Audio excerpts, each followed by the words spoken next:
10 years difference. We got the technology disability thing going on. Yeah, I missed it somehow.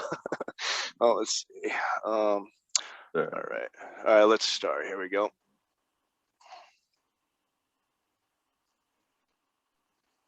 Alrighty. Hello. Do I got to do anything? Hang on. Maybe turn your I'm camera not sure if I on. want to. I guess I could share my screen. I don't know You don't have to. It's all I don't good, even know if I brushed my hair, man. If I share screen, share screen is like if I have a document open, you guys can. Yeah, you could do that, or like just the camera, like you normally do. Whatever you want to do. If you don't want to do the camera, we're good. I probably would do from the text. I don't know if you could do the same on your screen because you're going to be reading that stuff anyway. Yeah, no, I can't because I'm like on my phone instead of my computer right now. Oh, I see. Well, it doesnn't matter. I mean, I'll probably just do that on my end because Yeah, add it. Yeah, I'd rather be looking at the word than looking at me. So Right. No, it's all good. All right. So thank you, Robert, for coming tonight. I appreciate it. Doing a show tonight, talking about the light and the darkness, and hopefully going into like how it mentions it in Genesis. But before we go into Genesis or any other scripture, if we could quickly pray, I just wanted to mention prayers for someone tonight. So let's pray quick. Thank you, Heavenly Father, for this day, and thank you so much for letting Robert come on tonight. We both worked pretty hard today, and I just thank you for the ability to provide for our families. And I thank you, Lord, for Rob Skiba, and I pray for his health, and I pray that he recovers from whatever he's going through. He's in ICU, and I just pray, Lord, that you be with all of us as we embark on these last days. And I pray that you please allow this time to be something that really opens people's spiritual eyes, Lord. And I just thank you for letting us come together in this avenue. And thank you so much for a wonderful day. In your name I pray. Amen. So today I had opened up to 2 Corinthians, just oddly enough. I knew that it was possible that Robert and I were going to be doing a show today. And in 2 Corinthians, which was written by Paul, I'm not going to go into too much of the keys part, but I'm just going to read this. So 2 Corinthians 4:12, seeing then that we have such hope, we use great plainness of speech, and not as Moses, which put a veil over his face, that the children of Israel could not steadfastly look to the end of that which is abolished, but their minds were blinded. For until this day remaineth the same veil untaken away in the reading of the Old Testament, which veil is done away in Christ. But even unto this day, when Moses is read, the veil is upon their heart. Nevertheless, when it shall turn to the Lord, the veil shall be taken away.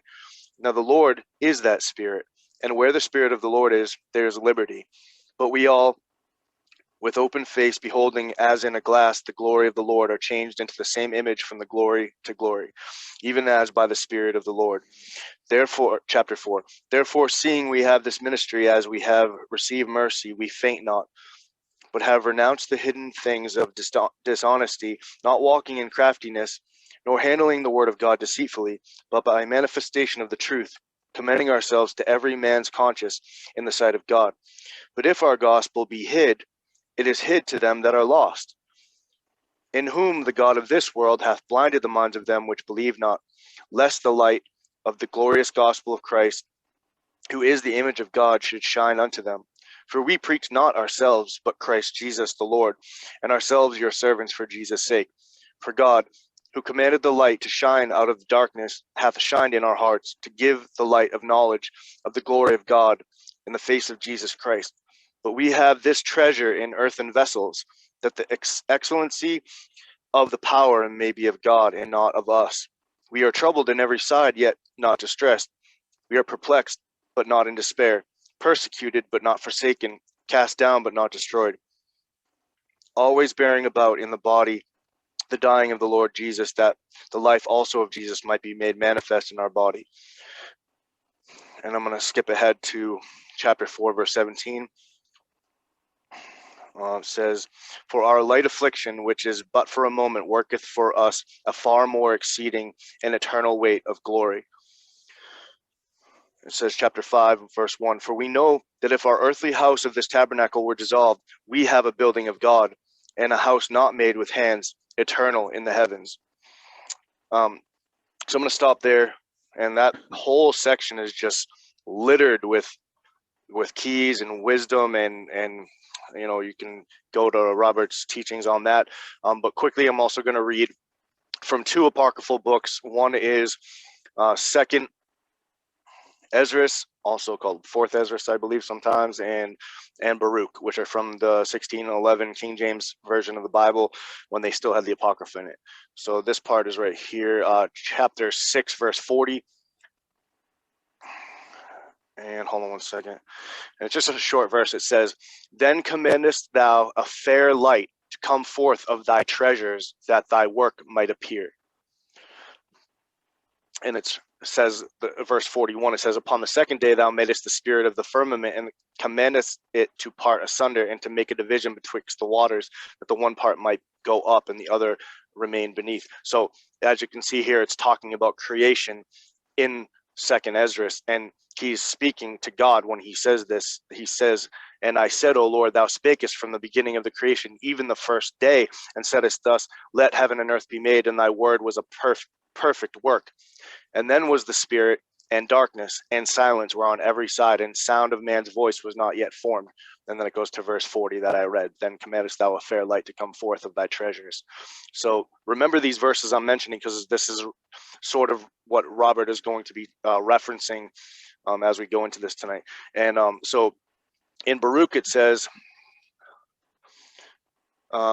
chapter 3, verse 14, learn where is wisdom, where is strength, where is understanding, that thou mayest know also where is the length of days and life, where is the light of the eyes and peace.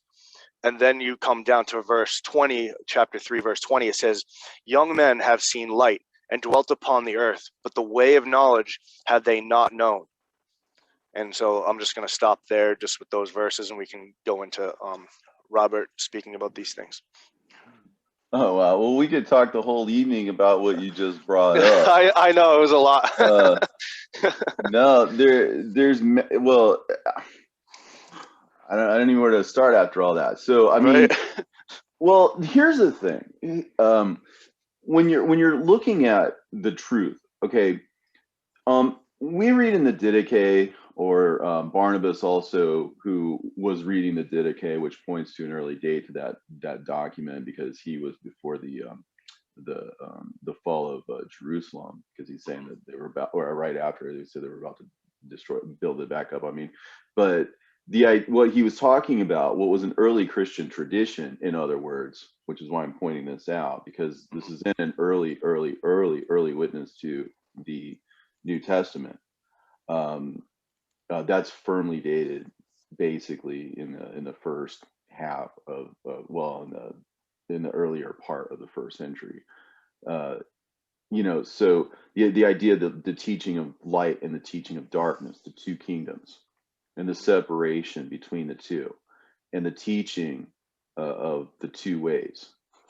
Fundamentally, the Bible, if you think about it, is about the separation of those which are to move forward in the light, and move forward in their journey towards God and towards the truth and towards virtue, and to be perfected.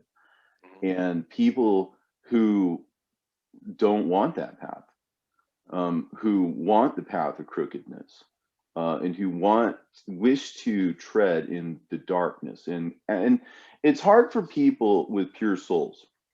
It's hard for people with any level of just gentle humanity, you know, to conceive of anyone as being such a person, or being such a being, as it were. You know, and so these are really fundamental things that you have to understand before you even open the Bible. Right. Is that this is about the two ways. This is about the path. Right. And the everything, you see, everything kind of is related along those lines. When we talk about things above versus things below, I mean, if you had the choice, you had one in each hand, what would you put in which box? You know, if you talked about things below, would it go in the above box or the below box? You know what I'm saying? If you Right. talked about darkness and light, you know, what would you put in which box? You know, light would obviously be with those things which are above, right? You know, and so everything is sort of related terms. You could talk about the surface of things, or you could talk about the depths of things. Right. If you speak of people as being superficial, you know, versus people who are, you know, deep. You know, you understand that people have the people, you know, just in everyday common everyday parlance. I mean, you make these distinctions, right? And so it's really strange because I think people's ideas about the truth gets in the way of truth, and people's, you know, it's like they're trying, you know, but the very act of trying keeps you from getting there. You know, it's like, the key is to see these things. The key is to recognize these things. See, you know, I don't try to teach much of anything really. I try to show you things that Right. hopefully you can see. And, you know, then you have an understanding, and you don't have to be taken by the hand, because you can take the ball and run with it. You know, so I want to give you eyes to see, you know, and ears to hear as much as possible, you know. And so if you look throughout the scriptures, not only Genesis, but, you know, as as you know, has been illustrated, as he's spoken, the the the idea that you see this in Corinthians, that you see this in Esdras, that you see this in Baruch, that you see it literally everywhere throughout the scriptures. The idea is the unitary thought, that there is that behind everything that is holy and everything that is written is a consistency of thought, and a consistency of imagery, a consistency of the usage of images and of metaphors and of, you know, things we call keys, things we call insights. These are things that belong to the light. These are things that contribute to the awakening of your spirit, and the just the revelatory nature of the scriptures. It what you're supposed to see, is something that transcends the surface level, I guess, of the scriptures. You know, and here on the seventh day, here when we are standing at the precipice of the great rest that is promised to us. I mean, Babylon still has to fall, but it's starting to. That human nature has to ascend, but it's starting to. Right as you see these things begin to happen, you know, these are the signs of the times. You know, lift up your eyes, so to speak. And what do you suppose he means by lifting up? Is gain yourself spiritual eyes. You know, Right. look up, because the end is the beginning. You know, the kingdom is already upon us, and it has been, really, it has been for all this time. And this is why, starting at the beginning, if you see this all the way back in Genesis, then you understand God's transcendence. It isn't something you believe, it's something you understand. You Hmm. read it, it's there. You know, it's there on the surface, and it's beneath the surface. So if we're going to be using terms and ideas consistently, and that's the idea here, it's not this and that and this and that and this and that and this and that. People try to make it about that. All Right. right, but all of those things are like turbulence, all of those things are like noise, all of that. It's a distraction. You know, what is there and what is written, that's what you look at. This is the unleavened bread, you know. So if you understand that, when you started Genesis 1, in the beginning, God created the heaven and the earth, right? So which would you place above and which would you place below? You know, in the kingdom of light and the kingdom of darkness, right? So there's a heavenly way and an earthly way. There's a heavenly understanding. There is an earthly understanding. There is a heavenly person and there is an earthly person. You know, it's what it's foreshadowing, what it's showing here. And this is a revelation, by the way. This is in case you haven't caught on by now, this is more than just a creation story. You know, I'm not here to take this away from anybody, but I'm here to give you eyes to see something that may be just below the surface, if you will, that maybe you can think about and grow, you know, and understand. Because you know, I was just talking to Jared about this before we went on, about the idea that this is about the unitary thought. What works over here works over there, works over in the other place. And the idea is that when you recognize and when you come to see and you come to be in the light, so to speak, that your eyes are open. And of course, you can teach what you were taught. You can teach what you learn. So you can spread light. You can be a light. But light has to do with the things above. It has to do with, you know, Paul speaks of a Jerusalem that is above and a Jerusalem that is below, right? So when you talk about waters that are above, or you talking about things above, just in general, you're really talking about heavenly things. And so, basically, to make a short story long, I mean, what I'm saying here is that I'm trying to read this stuff consistent with the way that I read other things, and try to you know, make it clear. So hang on a second. Let me try to share my screen here. See if I can at least do that. Sure. Do that. If you want, while you're doing that, I could read one verse or Yeah, two verses together. So I already read this, but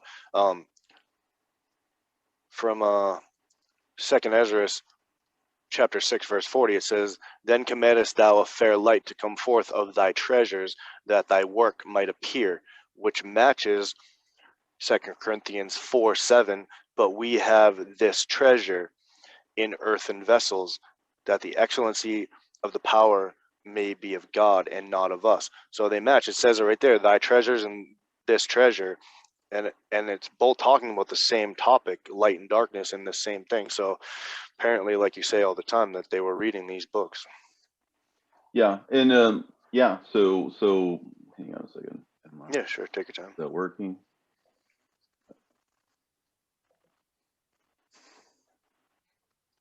It says that I can't do the screen sharing.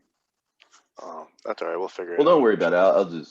I'll wing it. Okay, so if you're looking at Genesis, so last time we got kind of off track. So let me try to just do a real quick run through of this. Okay. Sure. I want to make it just real pithy. So let me just kind of go through it. It may take a little bit, but let me just kind of go through it. So when you're looking at Genesis 1, you're looking at what is, in a sense, the prelude for chapter 2.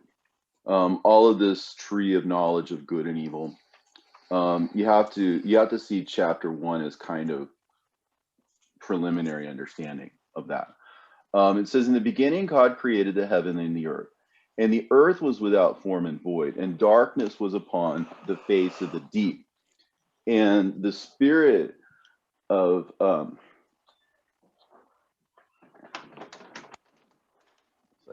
and the spirit of God moved upon the face of the waters. And God said, let there be light, and there was light. And God saw the light, that it was good, and God divided the light from the darkness. And God called the light day, and the darkness he called night. And the evening and morning were the first day."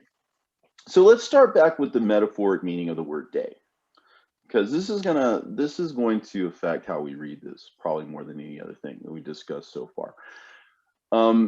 You were talking about Paul was he talked about being the children of the day. We are not children of the night, but we are children of the day. We do not walk at night, but we walk in the day. So what does that mean? If you're walking in the day, or if you're a child of the day, let's say, rather than a child of the darkness, okay? It all goes back to the heavenly, the earthly, the upper, the lower, the light, the darkness, the mountain, the valley, all that.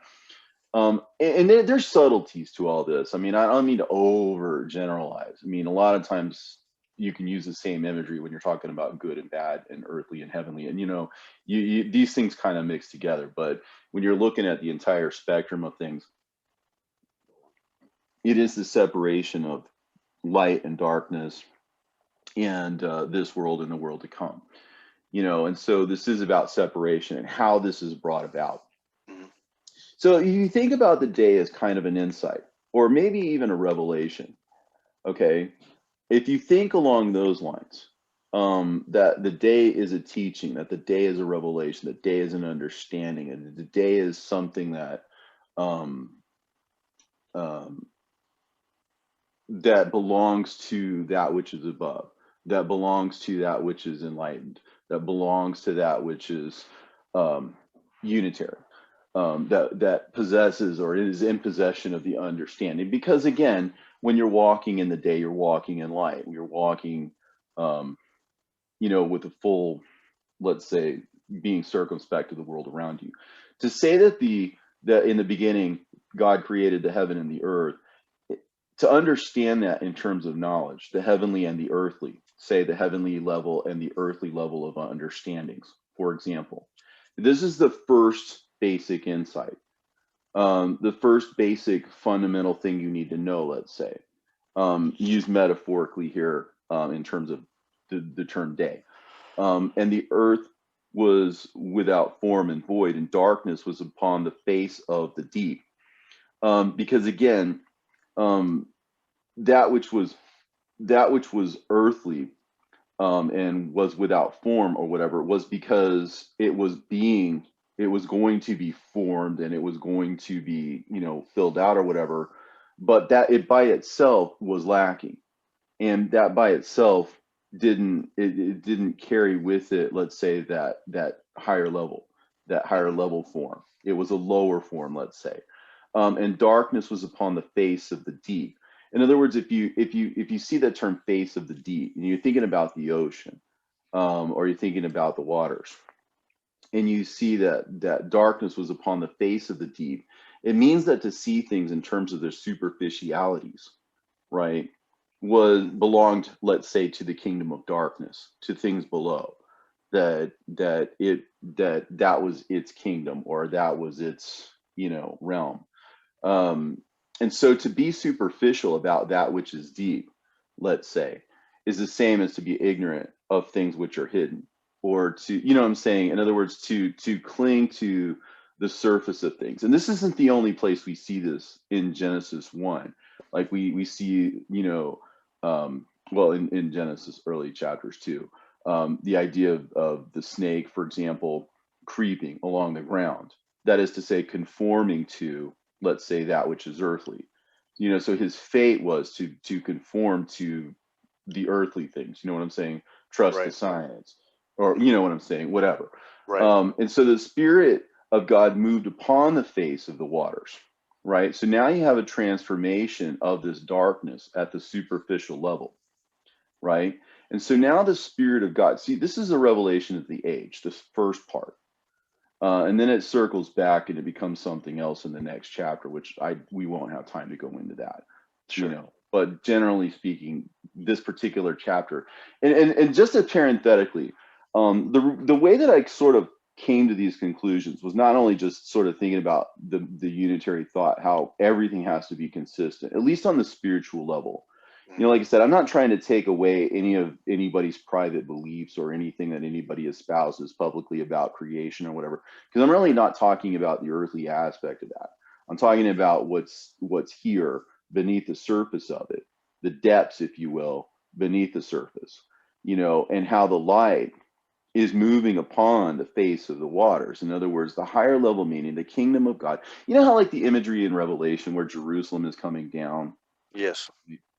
so down to the earth. So heaven is coming down to us, so to speak. God is condescending. He's coming down to the ends of the road, so to speak with, those of us who are last, in order to make us first, which is Right. an incredible gift, when you think about it. And so this is the light coming into the world, so to speak, and this is the light coming into the Logos, which is the same as Jesus becoming Christ.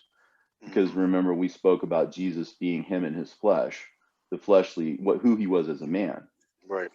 And he carried with him his spiritual destiny, when the Christ level. That Right. is to say, he was named Jesus at his circumcision, that is the cutting off of the flesh.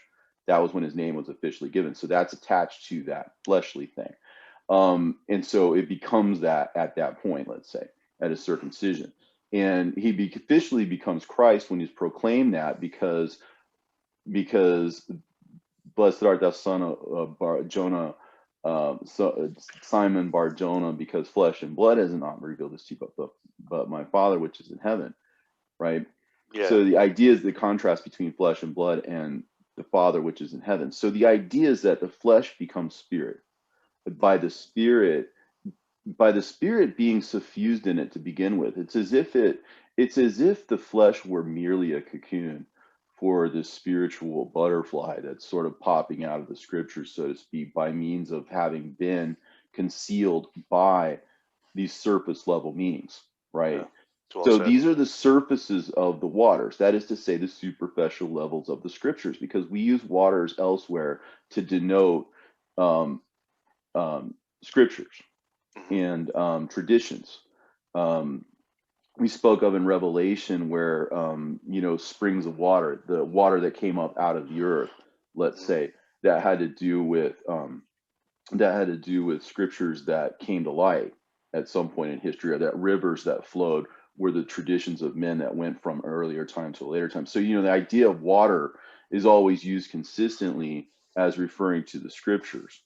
And so those who, the distinction between dry land and waters that you see in Genesis, for example, the idea is that dry land is that which is secular, and that which is in the waters, like the fish in the waters and the seas and all that has to do with God's people, because they are immersed in his word. And you see, it's the washing of water of the word.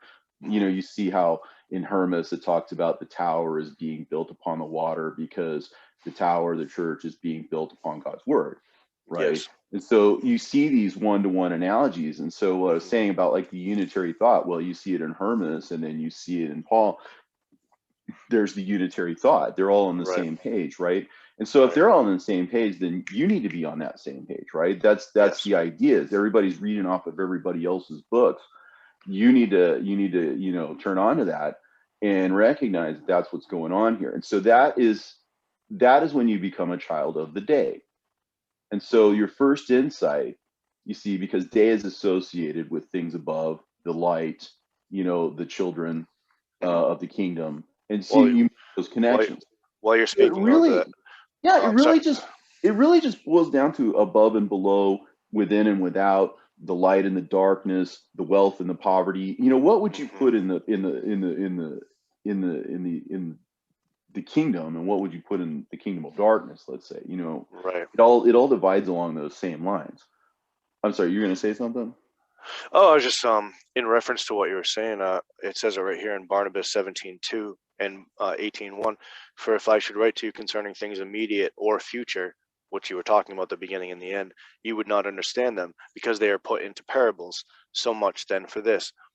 But let us pass on to another lesson in teaching. There are two ways of teaching and of power, the one of light and the other of darkness, and there is a great difference between the two ways. For on the one are stationed the light-giving angels of God, and on the other the angels of Satan. And so that's exactly what we're talking about right here, but you have to think of it in that way, couched in the parables of Genesis. So go ahead. So when you see stars, for example, what are stars? They'd be like, I guess angels, I think, but so you can work with the imagery, right? Anybody who knows the imagery can work with the imagery. That's the key. And the reason I brought up Barnabas, by the way, and I was kind of going to circle back to that too. You gave me a good excuse to jump back into that. Was because he was talking about that there were going to be 7,000 years, the 6,000 given over to man, and the seventh whatever would be the time of rest or whatever, and then after that would be this giant 8-day, which would be our place in heaven, where there is no beginning and there is no end, because that you are, and that's when you transcend it. And that's what happens once this age of rest or whatever, restoration, let's say, until the final battle at the end when Satan is finally defeated, and then we move on. And that's what this is about. This is a journey of the soul through this realm into the next. And so I'm trying to illuminate that and be a light, because well, I mean, that's what it's there for. Right. So in any ways, the first insight is the two kingdoms, Hmm. right? And so where's this going from here? Well, what's the next step? Starting with verse 6, it says, and God said, let there be a firmament in the midst of the waters, and let it divide the waters from the waters. And God made the firmament and divided the waters which were under the firmament from the waters which were above the firmament. And it was so. And God called the firmament heaven. And evening and morning were the second day. Okay, so this is your second. This is maybe, I don't know, your second insight, let's say, or your second lesson, so to speak. Tonight's homework, let's say, whatever the thing you got to learn. All right. What? No, when something I forgot to mention before, and I'll mention now because you're going to see it again and again. And if you think about it, you see it again and again through the scriptures. And every time you see it there, you need to understand it with this understanding, because then it become clear to you. The evening and the morning to the evening, right? We talked about light, we talked about darkness. Evening is what? As the sun goes down. Right. If the sun is sort of the thing that rules the day, like the moon is the thing that rules the night, there's two kinds of light, in other words, the two kingdoms, in other words, like we just talked about. So evening and morning are two different things. Second Peter talks about when the day dawns and the morning star arises in your heart, or when Jesus says that to him that overcomes, I will give the morning star. So the idea of morning, when Jesus in the Gospel, Thomas says to his disciples, he says, do not worry from morning until evening, or from evening until morning, about what you will wear. When he says morning to evening, he's talking about when the mystery was known then as being the morning, because he was still there with them as the light, right? And so that was their morning when they were with him. And the evening was the loss of the knowledge, was the losing of the light, the dying of the light, so to speak. And then so that was morning until evening. So do not worry from morning until evening, right? Or right, and so he brings it around. He circles back, evening to morning, right? Right. So what is that second morning? That when the morning star arises in your hearts, right? So the idea is that you should be coming alive once you recognize this. So the idea, okay, so morning and evening, evening and morning. Okay, so why does evening come before morning? Right. Because there's Yes. a loss of the light, and then there's the dawning of the light. So, okay, so there was a loss of this mystery, and then there will be a dawning of this mystery, just like there was before. The first mystery, remember, the two kingdoms, that will fade away, and it will return, that teaching. So bringing it back is fulfilling the prophecy. So the Right. evening is the diminution, right? And you read about that, all that stuff in Enoch, the diminution and the rising and all that. And the evening was the diminution of this first teaching, and then the morning was the return of it, right? And then the second teaching, the same thing. So the first teaching was, again, the two kingdoms. The second one is the separation of the scriptures, the separation of the waters. You see, again, being consistent, right? So let there be a firmament, a division in the midst of the waters. And the midst always means, like I mentioned this in the teaching of Revelation, midst has to do with centrality. It has to do with, I mean, it almost goes without saying, but it just should be pointed out. It has to do with something absolutely central. When God says the midst, he means the midst. He means absolutely the midst of, you know what I'm saying? He means exactly this, right? Right. So he's speaking with a very exactitude here. He says, let there be a firmament in the midst of the waters. and let it divide the waters from the waters. And God made the firmament, or the division, and divided the waters which were under the firmament from the waters which were above the firmament. And it was so. So what is this firmament? Well, again, what are the waters? The waters are the scriptures. So you have divisions between scriptures. So what does this point to? How do we divide the scriptures? By sect, by canon, Testament. Mhm. right? By who's in authority, by who Right. says what, right? And By who so allows among the what. waters, or among the congregation, so to speak, those who of the many waters, the peoples of all the different nations or whatever who are in the scriptures, right? Mhm. Those people are divided in the waters, or the scriptures in which they believe. Right. You know, the Catholics have their canon, so everybody knows this. But I'm just saying, Right. Right. Right. it's different. But again, that's what this means, because you're applying the same keys to it. Centrally within the word, there is the superficial aspect, Mhm. and above that is the higher level meaning. That separation is between the lower and the higher. That separation is that which keeps people in darkness at the surface. But when the light hits that surface, in other words, once you pull the key out from the word, once you pull the treasure out of that earthen vessel, right? Right. Once you recognize the truth that is masked by this superficial word that it's hiding within, Mhm. right? Then you have access to the scriptures, or the waters that are above, that are hidden. Right. See? So again, I'm not trying to take anything away from anybody here. We will all see. I'm not even so sure that the existence that I'm living in is exactly real to begin with. So I'm not going to split hairs here. There's a lot of things I don't know, Right. but I'm coming to find things out. I'm coming to understand things I couldn't understand before, and I know it's because things are getting closer. That heavenly Jerusalem, Paul speaks of a heavenly one and an earthly one. That which is below, he ascribes to everything else that's below: dead, falling, failing, Mhm. erring, Well. evil, etc. It's not to be worth your time. You Mhm. go in there, you say what you can from it, but that's not where you are from, and it's not where you are going. You know what I'm saying? You got no business there.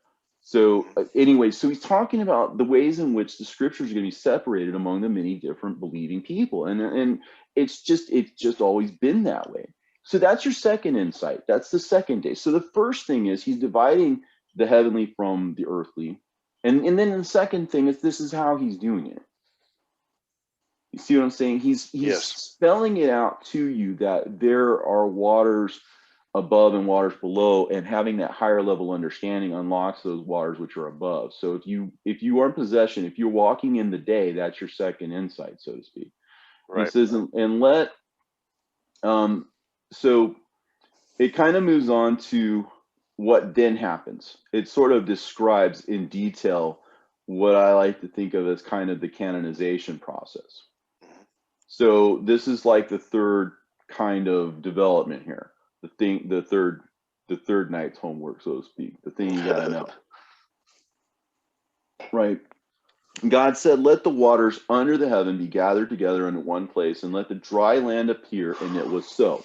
So this is the division between that which is secular and that which is built upon the scriptures. Let's say Mhm. the dry land.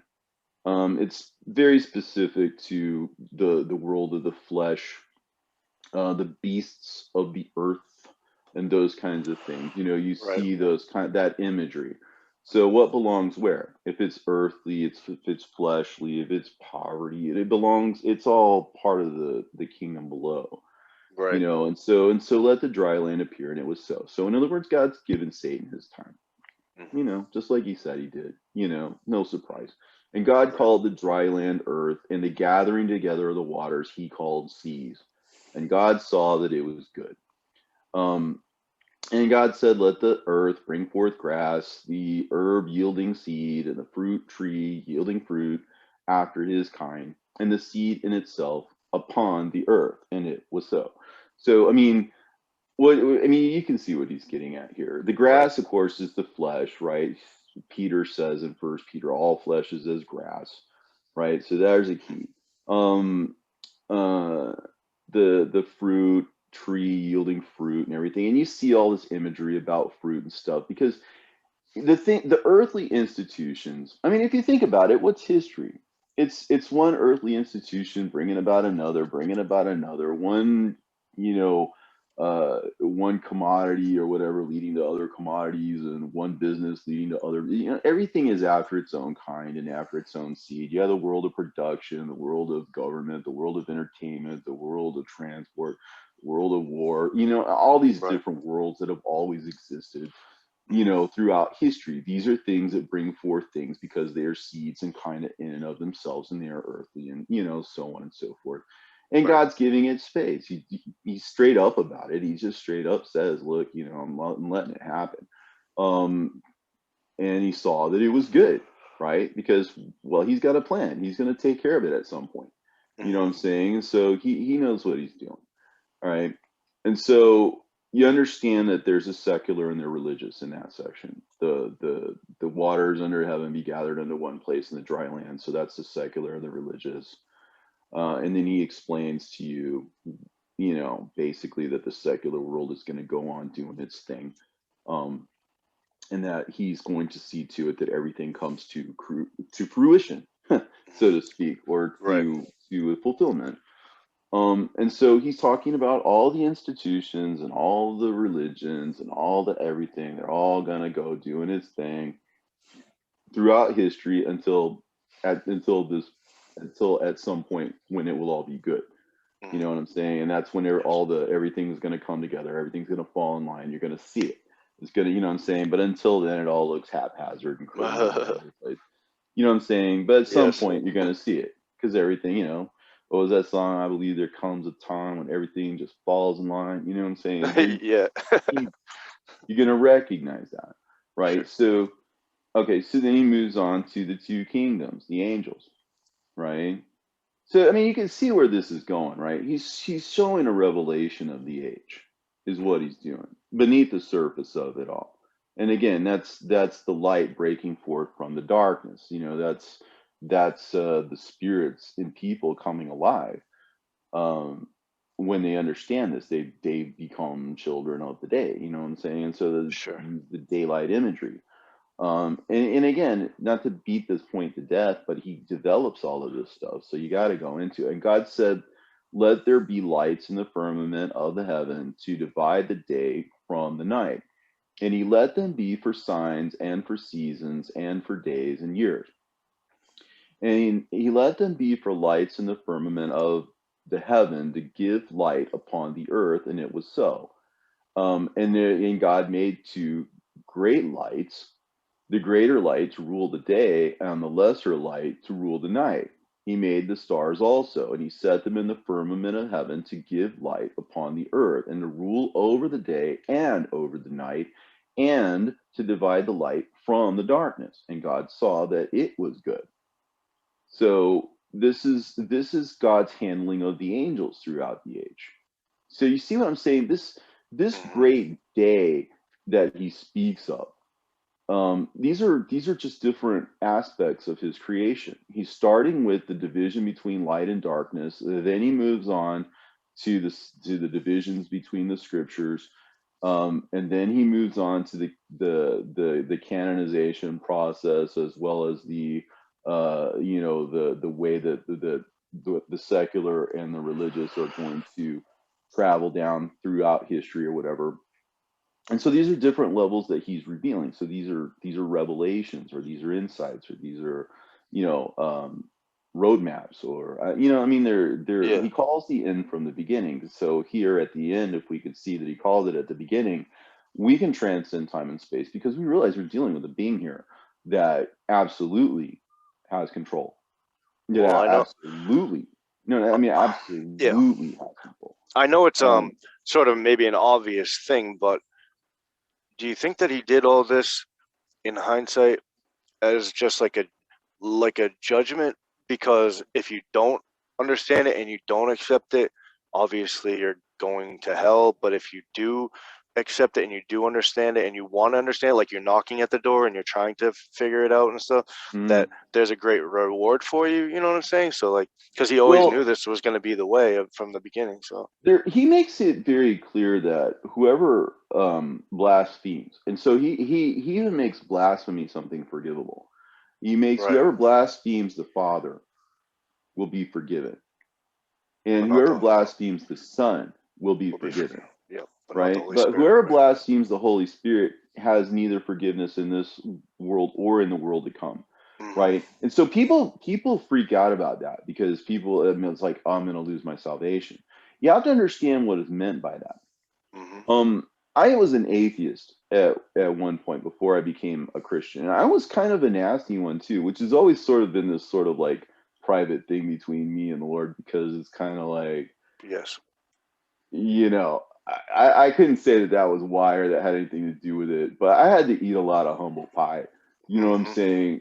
Because I was a loudmouth. I really was. And so that's why I try to be careful, you know, now, because I try to tread lightly, because I mean, I can let you have it if I really, really want to. I try to, you know, not do that. But I mean, as far as like just having a sense of self, you know, eating a little humble pie does give you a little sense of that.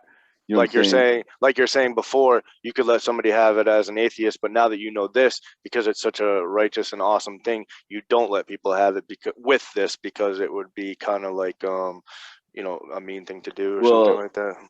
when you're wrong, you're wrong. When you're very wrong, you're very wrong. I feel like I was extremely wrong, knowing what I know now. So it gives me perspective. Kind of like Mary Magdalene, like why he kissed her on the mouth, because she loved him the most, because she was forgiven the most. Well, I don't get into all that. It's just a matter of perspective. You see yourself what you are. You know what I'm saying? And I know that he sees me too, and that's always puzzled me. But that being said, where was I going with this? Well, anyway, the gist of this is, though, that this is all a revelation. This is all progressing towards an insight. And so if you're able to have eyes to see and ears to hear, which is kind of easy to do, because like Jared, you can say, I can talk to you about stuff and you're telling me stuff.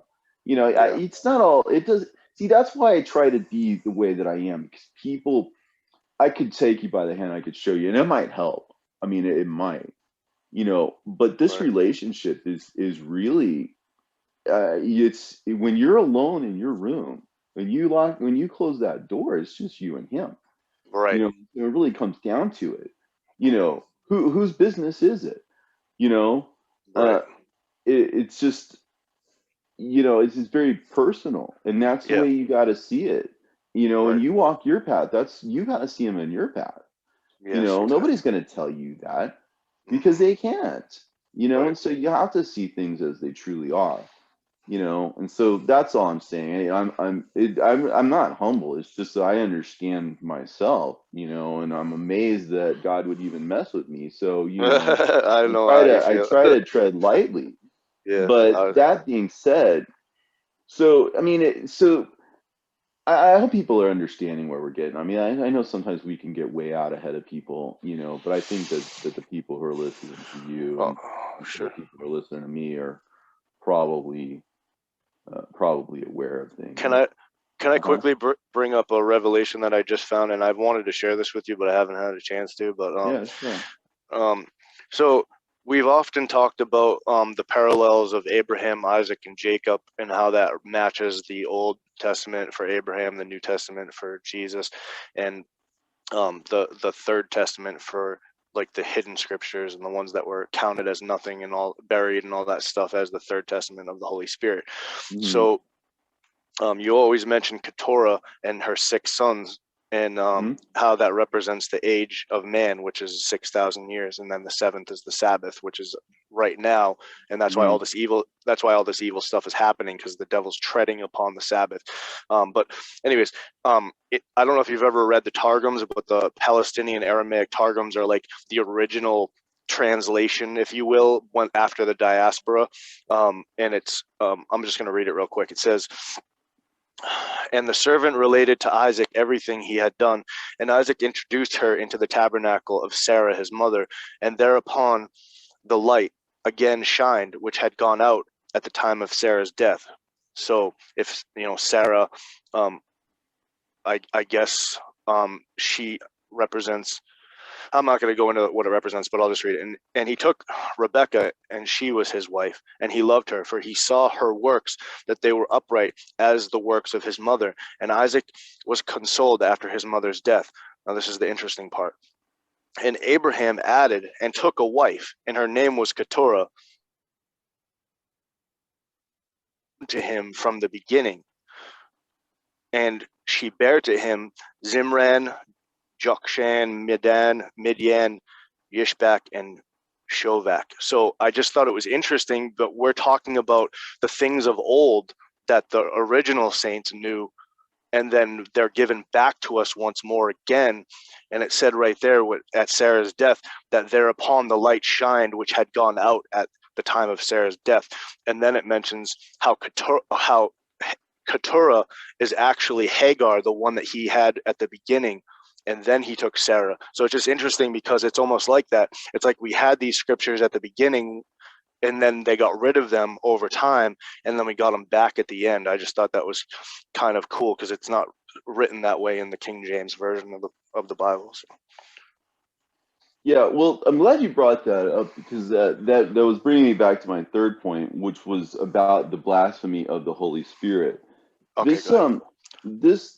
The idea is that there are three testaments. There are three revelations. There is that because when you look at the Old Testament, like you talk about Abraham, Isaac, and Jacob, these are images. Like Isaac is an image of Christ, right? Because he was to be taken and slain, right? Mm-hmm. And so the idea is that he's supposed to look like and represent how Jesus was going to be our sacrifice, right? But you don't just speak of Abraham and Isaac alone, right? You speak of Abraham, Isaac, and Jacob almost invariably. You know what I'm saying? When people speak of them, they generally speaking, if they're going to say Abraham and Isaac, they're generally going to bring up Jacob. You know, they're fathers. They generally, these three are grouped together quite a lot in the same way that Peter and James and John are grouped together quite a lot. You know what I'm saying? Because these are patterns, these are images, these are repeating things. Good things come in threes. Well, there are always going to be three revelations. And the idea is that Jacob becomes transformed and he literally becomes Israel. Right. So in other words, the third generation is transformed after having fought with the angels, which it's a good lead into the fact that the next part is about the stars of heaven and therefore the angels of heaven. Which, by the way, that eternal nature that we were talking about, you know, when God talks about having known us before, and those whom he foreknew, he did predestine to become conformed to the image of his son. The idea is that what is that image? We see it at the transfiguration. That's the image that we are going to be transformed into. And the ascension of Isaiah, it very specifically says our spirits are to be turned upwards, right? Yeah. So if you see this and I see this and the people who are listening to us see this and they show their friends this and that catches on and other people see it, because this is a seeing, this is a hearing, right? This is exactly what they said they were going to do, which is why anyone who blasphemes it, right, runs the risk, right, of committing conscious blasphemy against something that they absolutely know to be true. Right. You know, when Paul is converted, the question is asked, why are you kicking against the pricks? Right? Mm-hmm. You were there when you saw Stephen's face as an angel. And you were there when that person with the face of an angel was looking into heaven and saw me there. Right? Right. You know what I'm saying? The idea the idea is that you can still be saved. Right. But Such a and that's an interesting dynamic too. That's such a a whole other thin story line. because I think that because Stephen prayed for him, Right. that showed an amazing amount of intercessory prayer that Right. Stephen was capable of bringing about. Because here was a guy who was the absolute worst of the worst. Can you imagine? Would you sit before somebody who was becoming angelic and condemn them to death? No, I can't Could you believe do it. that? Do you have the stomach for that? No. And you ask yourself, but who did? Now there's a guy who knew that he was saved by grace. Right. You know what I'm saying? Yeah. There's a guy who Jesus couldn't said that help. to him. I know. I don't know if Paul was exactly humble. He did have a tendency to boast every now and again. Well, he had like an That being ailment or said, something. He had like an ailment in his side, and he asked God to fix it. And God said, "My grace is sufficient for you." Like kind of like what you're saying. Like, yeah, I mean, nobody's perfect. right, Nobody's right, perfect, right. and that's the idea. Is that you think about Paul was forgiven. Think about Jesus, or I'm sorry, Peter was forgiven. Right. He denied Jesus 3 times. And what do Wow. those denials signify? That's a whole other story too.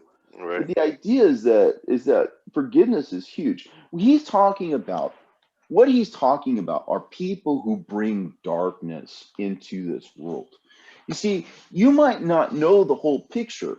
I mean, if we speak of the Father and the Son as being Christians and Jews, if Jews are your representation of the Old Testament, let's say, Right. if you judge the Old Testament by, say, them, Hmm. right? It might almost be understandable that you might blaspheme that religion because Right. maybe these people aren't the best representatives of it, Right. right? Or perhaps the Son. If you were to judge the New Testament, and I, as an atheist, can attest to this too, I would always look at Christians and say, "You got to be kidding me." You know what I'm saying? No, I mean, I Yeah. don't mean that to be flip, but that was No, my I thought. understand. I You went to know, Christian school my whole life. I know what they're like. I know.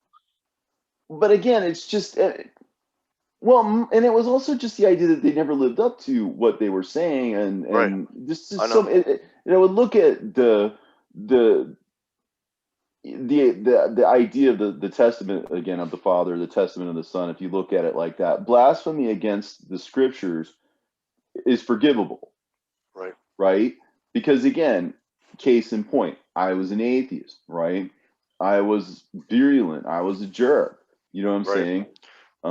And now I you're always doing like to get this. the best of people, and I usually did. That was the thing, you know. But all the points that I would make back then, I could easily refute to myself in my own mind, Right. now with counter arguments.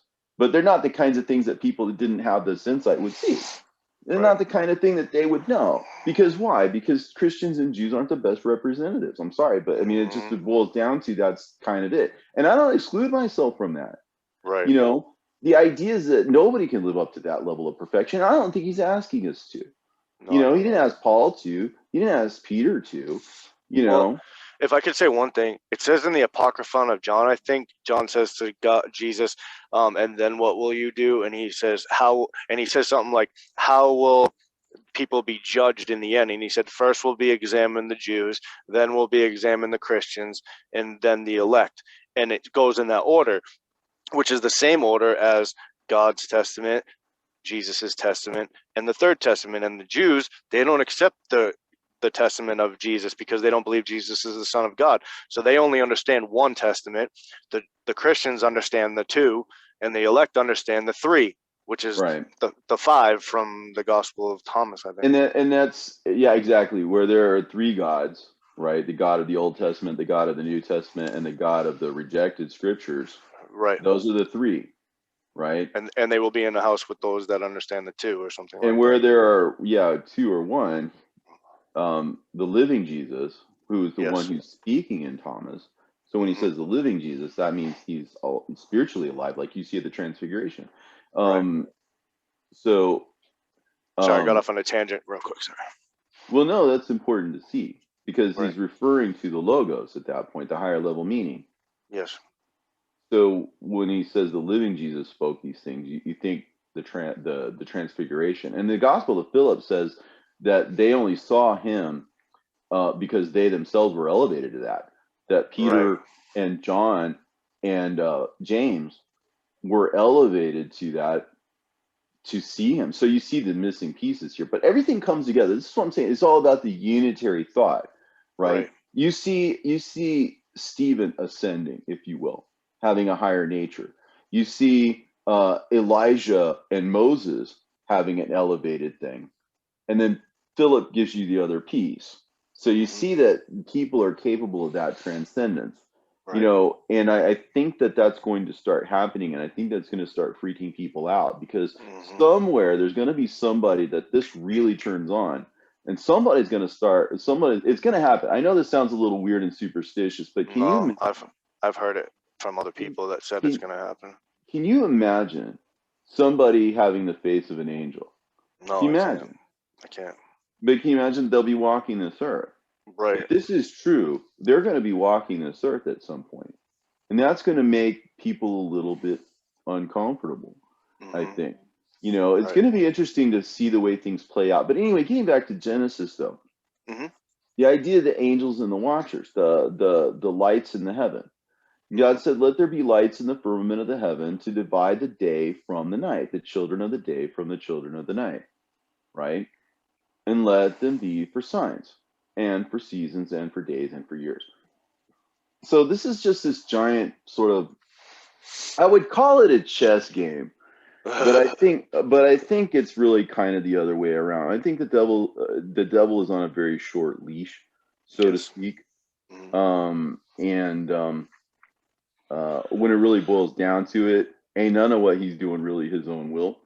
And when Right. it really boils down to it, he's backed into a corner, and you can look at that a lot of different ways. There's a lot of people who think that that's a very strange situation.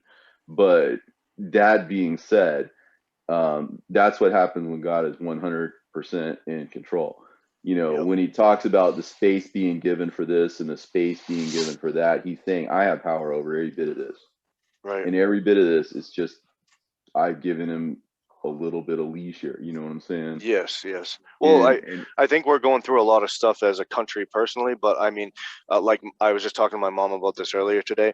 Um, Even though there's horrors and horrible things happening in Afghanistan, 7 million people recently have come to Christ, and you wouldn't think about that because we don't live there. You know what I mean? But through a lot of atrocities, even if you go back to the time of Jesus, during all those times, that's when so many people came to Christ, is during those horrible things, because you're not thinking of it when you're having a good grand old time. You know what I mean? So I think he's working, and we just can't always see it because we don't see everything that's going on at all times like he does. So sorry, go ahead. I think a lot of what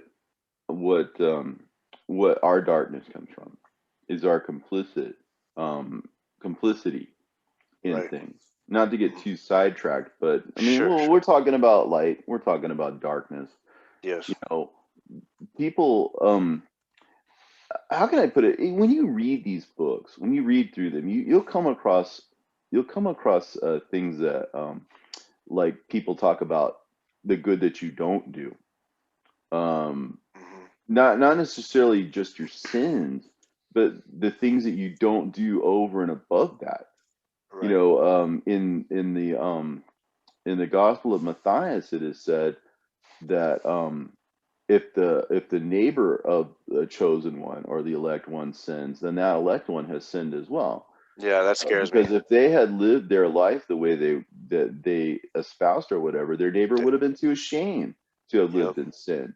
Right. If you think about it, we all have neighbors and stuff, and you ask yourself, do you offer to help them out? Do see if they're all right? Do you check on them? I mean, I personally am not the best at this. But I No. mean, I think about the difference between some people's righteousness and my own, and it scares me, because I Same. know I have my limits, as far as that's Ye- concerned. But you're way Yes. out there, man. I mean, you give yourself away. I have to really admire you for that.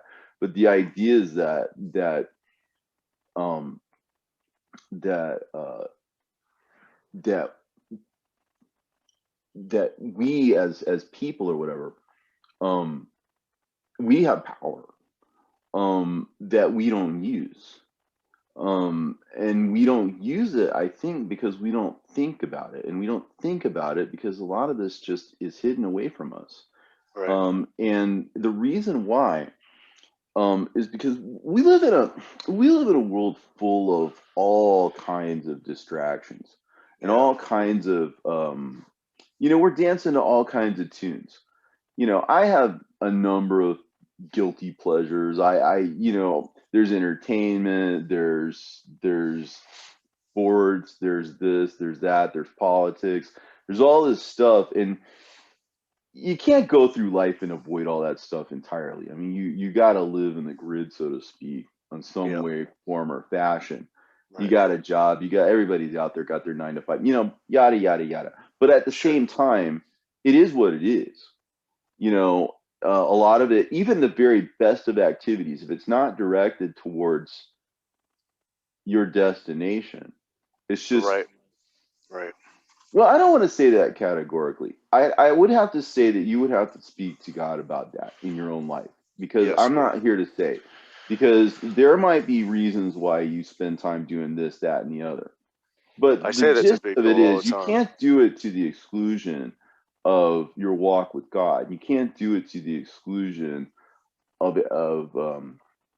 yourself being a light, so to speak. Right. I just said that. I God, just said this on my last show. I literally just said this. I said, don't get so distracted with all these things, because in the end, all that matters is the Lord. It really is all that matters. So it's well, just it might be very important for you to do certain things in your life. Like you right, might have to right, take care of somebody, right. or you might have a job that you have to do to take care of your family, and you're responsible for them. Or something along those lines. And you cannot shirk your responsibilities. Right. You can't do the whole Corbin thing. Well, what book does it say that? What book does it say? It's like Moses or somebody has one foot in this world and one foot in the other. Like you have to have it that way because you live here, but you long for the other That world or was something. Barnabas. He talked about. Oh yeah, yeah. I'm And on well, Barnabas. Barnabas used a lot of different sources. Hmm. He obviously was using the Didache. That was what I was pointing out, because Barnabas was written right about the time of the destruction of the temple. Oh yeah. And so for him to be referring to the Didache, especially as genuine, right? Right. That's an interesting witness, because we can date Barnabas as early and we can date the Didache as earlier, and authoritative too. So, you know, that's an interesting thing. But that being said, he talked about, yeah, that he chewed the cud had to do with he ruminated on God's word. Hmm. Which is good, because rumination, like what we're talking about, we're ruminating right now. When we're talking about the commonalities here, like heaven and the earth and the day and the night and everything. Um, you know, um, but anyway, the idea is I'm gonna like try to move on here. Oh yeah. No, go ahead. Go ahead. But the kingdom of light and the kingdom of darkness, again, they're angels over the one and they're angels over the other, Hmm. having to do with the heavenly light, or the lesser light, or the greater light, let's say. Well, the lesser light, what do you think that is? Everywhere it talks about this, the surface level, or the obvious meaning, Right. right? That's all the lesser light, because anyone anywhere could read the Bible, right? Hmm. Anyone, whether you're sacred or profane or whatever. I, as an atheist, could read it for history or contradictions or whatever I want to find in it. That's what I'm gonna end up seeing, Hmm. right? Because my seeing is confined to my will. And so once my will becomes that I want to know the truth, then that becomes a little bit different. My relationship becomes a little bit different with the word. And I start to look to be in the light, and I start to look for enlightenment, and I start to look for the truth. And then after a while it finds you. Hmm. Now, I mean that very literally. You go looking for the truth and then it finds you. I know It it dawns on happened. you. Exactly. I know you spoke of it at your bookstore, at the It, bookstore when you it asked for something and you saw it in Jude or something like that, or well, Deuteronomy. you have to answer. It's like anything else, Hmm. you know. It's like any kind of relationship, you know, a really good friendship or even a what a romance or something. There's got to Right. be a little back and forth, right? Yes. Otherwise, it's not a relationship, you Yep. know.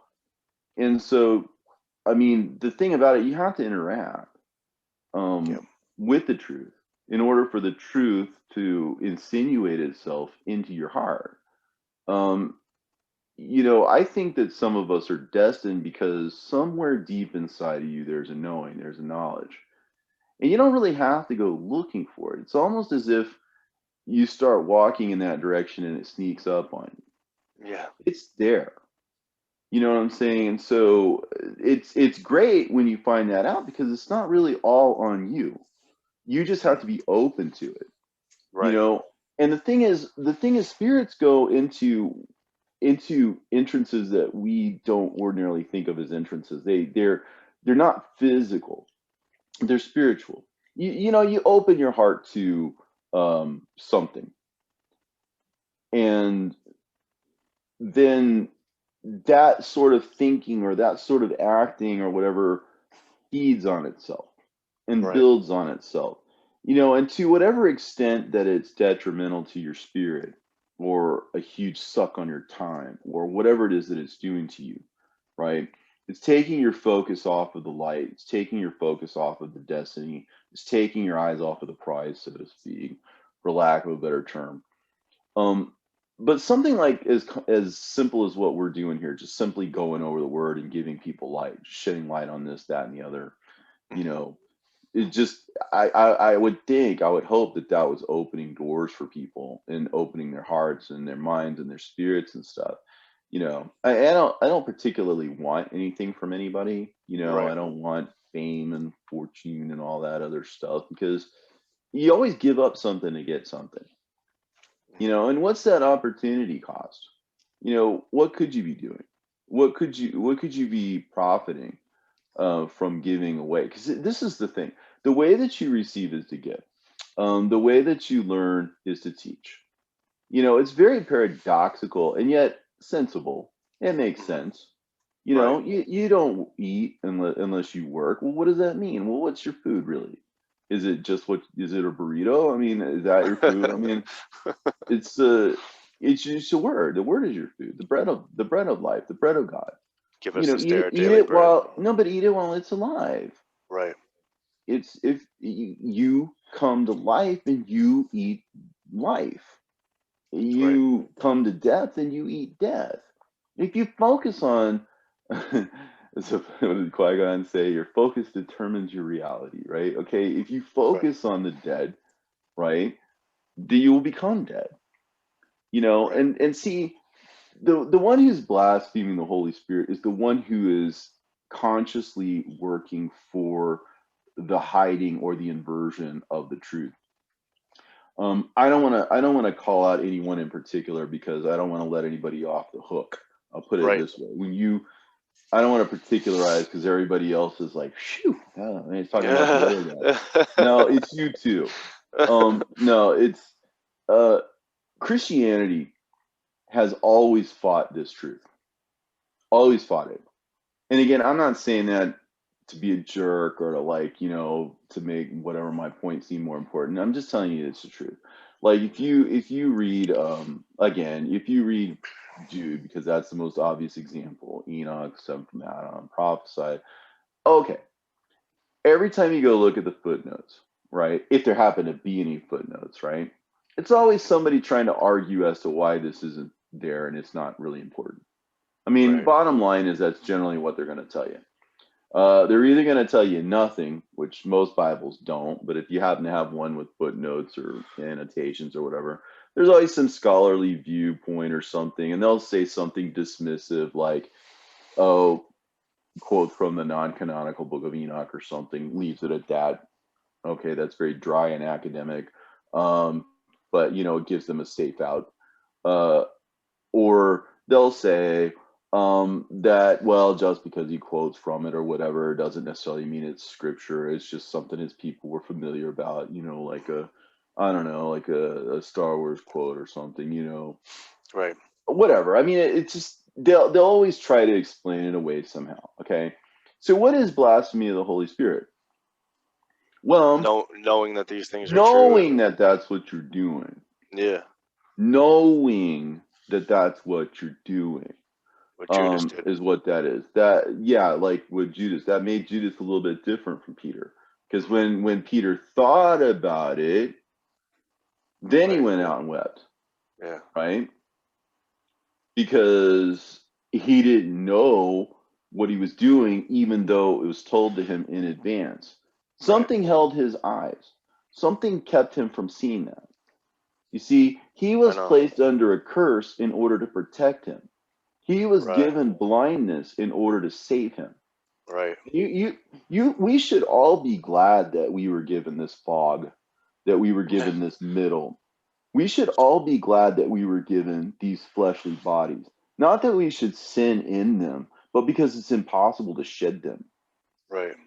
He made that a grace by cursing us. Hmm. And for that we should be grateful. Because again, life is short and people are dumb. And it is what it is. And I don't mean that as an insult. I just mean that as a fact of reality. We don't have the knowledge that the angels have. We don't even have this mystery that's been placed before us for thousands of years. Right. If we're bringing it up on the seventh day, which we need to get to at some point, but if we're bringing it up on the seventh day, right, Mhm. and it was there all along, how did we Took a not know? How did took a we not long see? time. Right. Well, but why is it there? Right. And why did no? You see what I'm saying? There was Yep. always this kingdom of darkness, and why? Well, he explains it himself. Well, he's going to be letting them bring forth their fruit, and he's going to be letting them bring forth their seed, and it was so. But don't worry about it because God saw that it was good. So he's cool. But yeah, there's a greater light, and we've been looking at the lesser light. Hmm. We've been looking at the lower understanding. We've been looking at the superficial understanding. We've been looking at the division of the waters instead of the unity of the waters, and so on and so forth. We don't see the waters that are above because we're fixated on the surface of the deep. And that's where the evil hovers. And anyway, so we're going to go from evening until morning. In other words, we're going to go from night into day. Um, so the day is going to dawn in our hearts, and that's next. Hmm. So then moving on, this is kind of the religious institutions. Now we kind of went over the beasts and how the beasts of the field and all that other or I'm sorry, the herb yielding the herbs and stuff of the field. Hmm.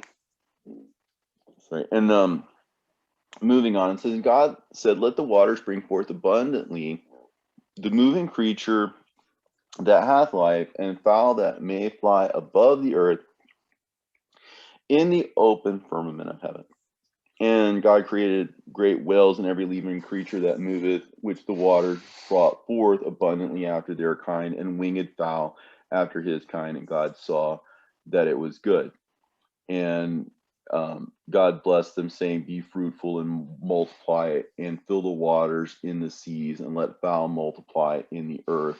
And evening and morning were the fifth day. So again, it talks a little bit about the religious institutions, and by saying, okay, that the waters, that is to say, those who live in God's word, let's say, because the waters have to do with his word. So he's talking about the kingdoms of this world, that are more or less Christian in nature, and Hmm. the religious institutions, especially, Hmm. because they sort of form the foundation of those nations. Right. But the idea is that the creature, um, that hath life, and that the waters are bringing it forth or whatever, um, that's basically like saying, let let Christendom, let's say, or let the Judeo-Christian religion, if you will, propagate.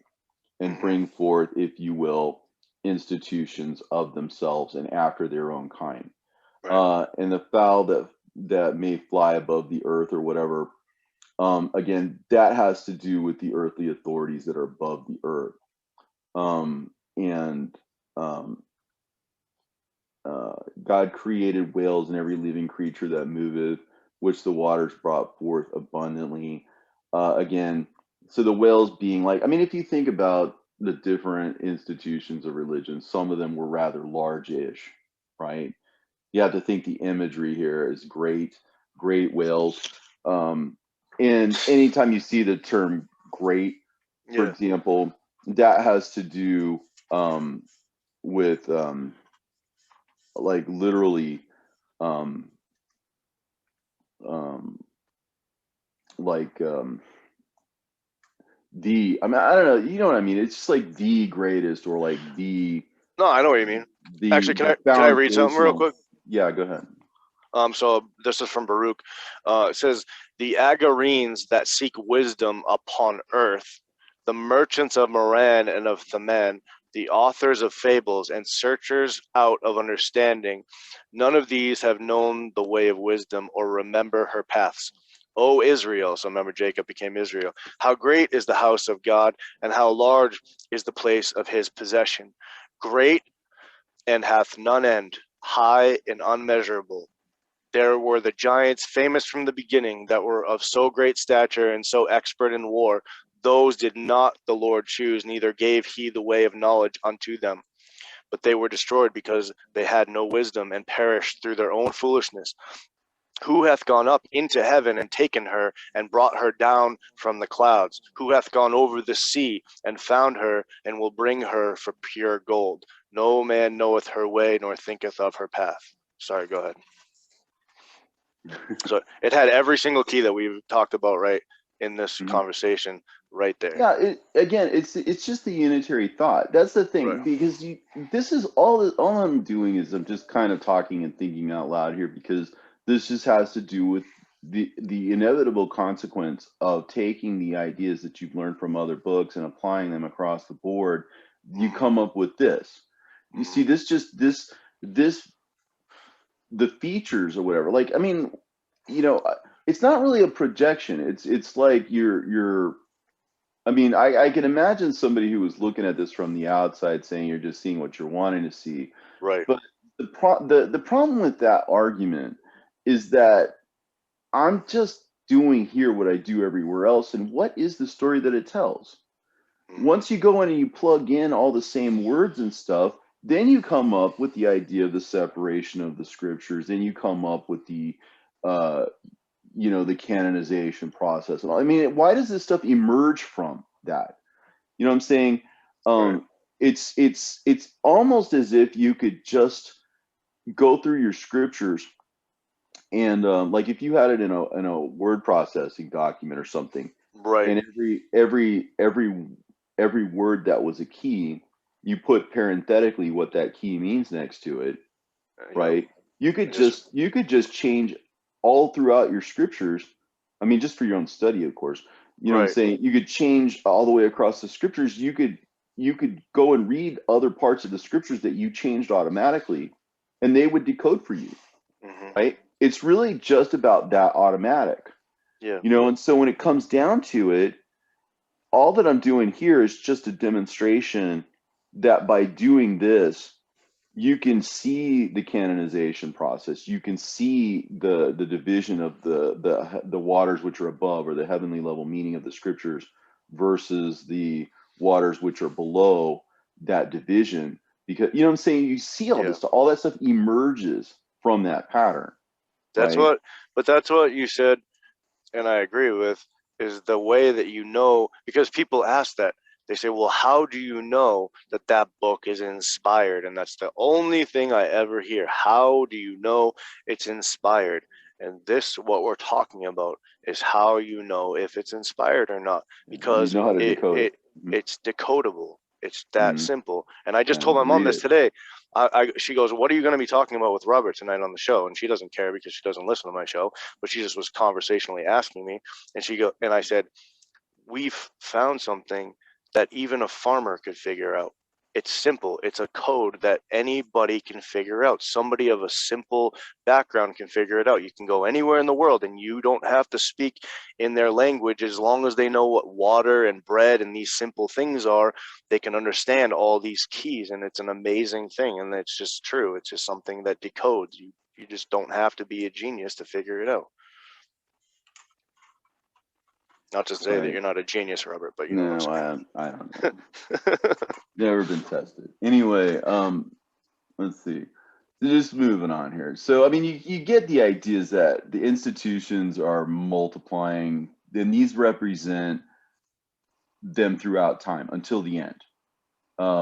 So every time you end up at the day or whatever, it's kind of like you start at the beginning and you end at the end, but this is like the fifth level or the fifth understanding or whatever, or the fourth or the sixth or whatever. This is just them in order. These are patterns kind of the age in kind of their order. In the evening and the morning were the fifth day. So this was after the creation of the institutions or whatever of the earth, those who are of the earth and those who are in the water, that is to say the secular and the religious, right? So and he goes into a little bit of detail about the beasts of the earth, which again, these are more in terms of the institutions, the earthly institutions. I'm remembering all these from your series on Revelation, the dry places and the beasts and all that stuff. And that's just it. It's the same imagery. And that's why I always, I like the way that Revelation kind of comes at the end. It makes sense there, more so than anywhere else. But there's so many parallels between Revelation and Genesis. It's unreal. But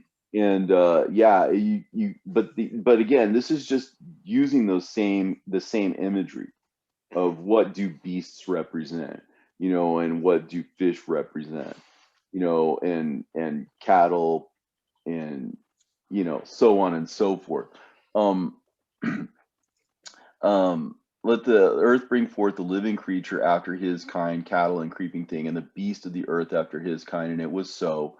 And God made the beast of the earth after his kind, and the cattle after their kind, and everything that creepeth upon the earth after his kind. And God saw that it was good. So look at the key term here. Everything that creepeth upon the earth. Again, notice the parallel between that which creeps on the earth and the similarity, anyway, to what happens to the serpent. That the serpent creeps upon the earth, but more so than the beasts, because the beasts actually have feet, and they have some elevation above the earth. Right. Whereas the serpent is wholly conformable to that which it that it crawls upon its belly, so to speak. But this has to do a lot with the superficial theme, the theme of superficialities, the superficial, the way in which darkness was upon the surface of the deep, right? Or if you're looking at the deep things, but in a superficial way, in other words, you're right there where the darkness is. And cattle and beasts of the earth or whatever, even though they are elevated by legs, if you will, slightly above the earth, they largely conform to the earth. They are those things which are conformable to the flesh, conformable to the earth. Secularism, again. But this has to do with the people, not just the institutions, but also anything that is conformable, I guess, to the earth, right? And so this is the setup. And he saw that this was good. And this is again on the sixth day. And it says, God said, let us make man in our image and after our likeness, and let them have dominion over the fish of the sea, and over the fowl of the air, and over the cattle, and over all the earth, and over every creeping thing. You see the over. We become after his likeness as a function of, or at least it's concomitant with our overcoming, Right. right? So here we are sort of arriving, if you will, at the seventh day, like Barnabas says, the 6,000 years or whatever. This is the final step in our transformation. Well, this is the penultimate, let's say, uh, moment. This is Jacob becoming Israel, so to speak. Right. So this has to do with what he's doing with us now. That we will become, as it were, angelic, the same way Stephen became angelic, the same way that we saw Moses and Elijah, which again, Elijah um, corresponds to the third revelation, the third prophet, so to speak, the prophecy of the third revelation, so to speak, the power of the third prophecy, uh, the third revelation, the third dispensation, um, the new eyes, the new ears, the new heart, the new mind, the new spirit, the new nature, right? And Right. all of that coming together allows us to enter into a higher state, which is to say, God is condescending to become us, to become one with us. Right. That the Jerusalem, which is above, is coming down, and we will be the walls. Added to the entrances or the beginning things of the patriarchs, built upon the foundations or the supporting things of the apostles, we will be the third dimension, if you will, to this. We become the walls. We become the not the um, just the left and the right, so to speak, not just the foundation, so to speak, but the walls of this, and we become the city. Um, and the way that we become the city is to become one with the one that's on the throne of the city. Right. And we enter into this city at some point. And so when we enter into this city, how do we do? We it's because we are in his likeness. Their likeness has become one with his condescension. In other words, death has been overcome with life. And so Right. this is our transformation. And this is where we have dominion. And again, you see over. To him that overcometh, I will give of the white stone. To him that overcometh, I will give of the hidden manna.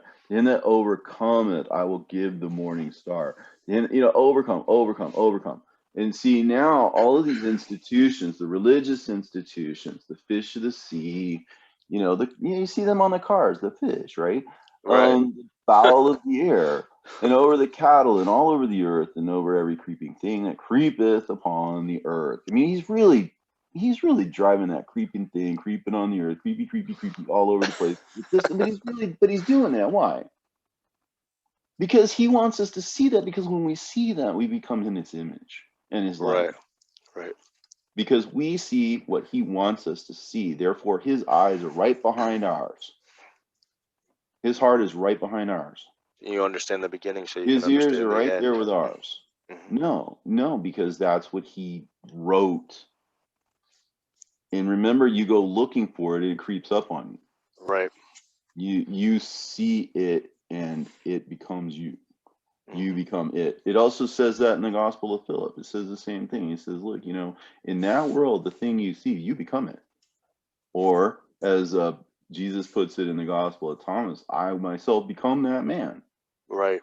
It's as if it sounds kind of weird. You know how you get into a spacesuit if you believe in that kind of thing? Yeah. If you get into a spacesuit and you kind of unzip it from behind and you climb on into it and you Right. become it, so to speak, or you know what I'm saying? Yeah. Yeah. It's a little bit like that.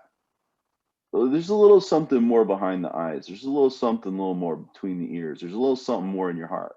Hmm. And it's because you see with his eyes that he gave you. And you hear Right. with his ears that he gave you.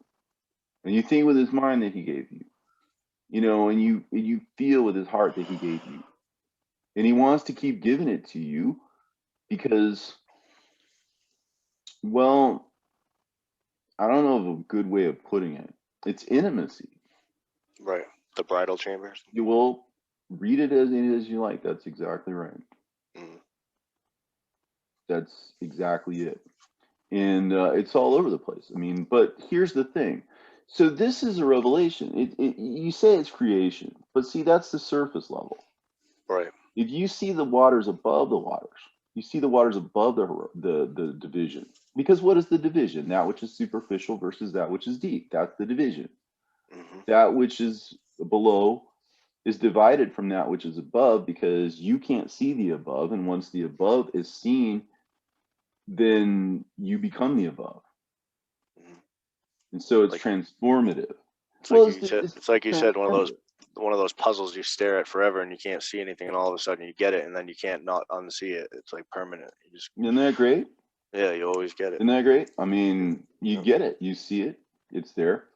And again, I could have theoretically, I could go through the whole Bible. I've actually done little exercises in this, but I've gone and just done a universal change in a word and just tested myself. Does it work here? Right. Does it work there? Does it work the other place? Seems to. I mean, I Right. don't know. It seems like that seems to be the case. I think that other people will see it, and it'll seem like that to them too. I would think. Right. But yeah, no, we're see, but this is see, it's about becoming like him. Mm-hmm. You see, now here's the problem. This is where it gets weird. Well, okay, we'll get to that.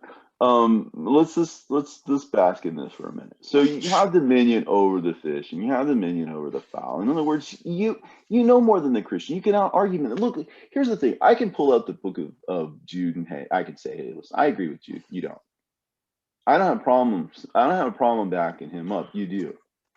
You know, Mm-hmm. I don't have a problem believing what he says. You do. I don't have a problem taking it at his word. You do. Where does the problem lie?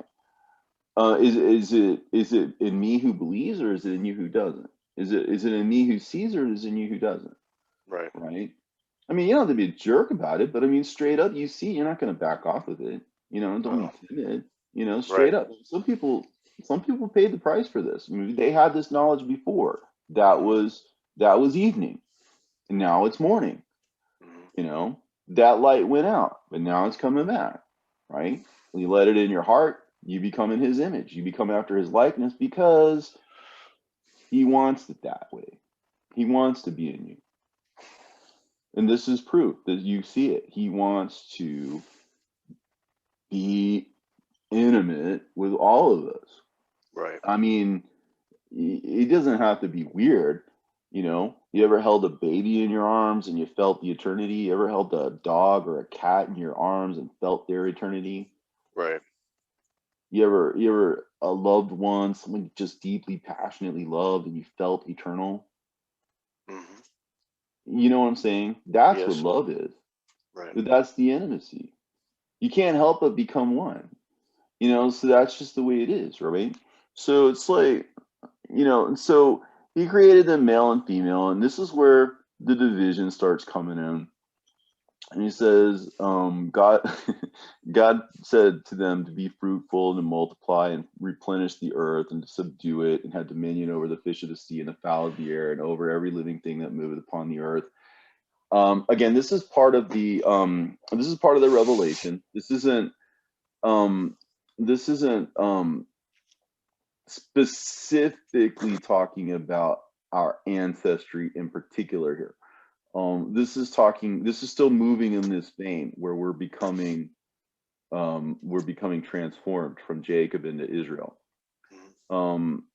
Again, the male and the female, the spiritual and the flesh, um, and the the the the fruiting and the multiplication or whatever and the replenishing now makes sense because see now the earth was one way, now be it another way. um and subdue it and have dominion over the fish of the sea, that is to say the religious institutions in Christianity and over the fowl of the air, that is the earthly institutions and their institutions and their leaders and all that, and every living thing that moveth upon the earth. So in other words, why does it make sense to replenish? Because again, we're now at the end of time. This is a revelation of the age. So he created man in his own image. Then I think it's talking about now.